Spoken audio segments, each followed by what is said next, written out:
കാര്യം എന്താണെന്ന് ചോദിച്ചു കഴിഞ്ഞാൽ റെഗുലാരിറ്റി ഓഫ് സ്ലീപ്പ് എന്ന് പറയും. എൻ്റെയൊക്കെ കാര്യം വെച്ച് നോക്കിക്കഴിഞ്ഞാൽ ഞാൻ ഈ ഷിഫ്റ്റ് വർക്കാണ്.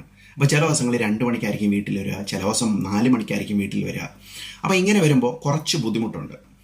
എന്നാൽ പാലിക്കാൻ പറ്റുന്നവർ തീർച്ചയായിട്ടും റെഗുലാരിറ്റി ഓഫ് സ്ലീപ്പ് പാലിച്ചു കഴിഞ്ഞാൽ നല്ലതായിരിക്കും. കാരണം റെഗുലാരിറ്റി ഓഫ് സ്ലീപ്പ് എന്താണെന്ന് ചോദിച്ചു കഴിഞ്ഞാൽ നമ്മൾ കൃത്യസമയത്ത് കിടക്കുക, കൃത്യസമയത്ത് എഴുന്നേൽക്കുക. സയൻസ് പറയുന്ന മറ്റൊരു പ്രധാനപ്പെട്ട കാര്യമാണ് നമ്മളുടെ ബോഡി ടെമ്പറേച്ചർ. അതായത് നമ്മൾ ഉറങ്ങുമ്പോൾ നമ്മുടെ ബോഡി ടെമ്പറേച്ചർ നമ്മുടെ സാധാരണ ബോഡി ടെമ്പറേച്ചറിനെക്കാളും 2 മുതൽ 3 ഡിഗ്രി വരെ താഴ്ന്നിരിക്കണം. ചെറിയൊരു കൂൾനെസ് ഉണ്ടാവണം. അപ്പോൾ ചിലപ്പോൾ നമ്മുടെ നാട്ടിലാണെങ്കിൽ AC ഒക്കെ ഇട്ട് ഉറങ്ങാറുണ്ട്. അങ്ങനെ വരുമ്പം ഉറക്കം കിട്ടാറുണ്ട് എന്നൊക്കെ ആൾക്കാർ പറയുന്നതിൻ്റെ കാര്യം അതായിരിക്കാം.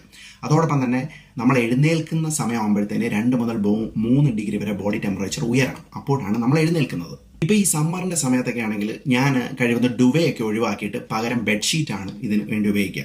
അപ്പോൾ ഇതെനിക്ക് അറിയാവുന്നതുകൊണ്ട് തന്നെ ചില സമയത്ത് ഞാൻ വിൻഡോസൊക്കെ ഓപ്പൺ ചെയ്തിടാറുണ്ട്.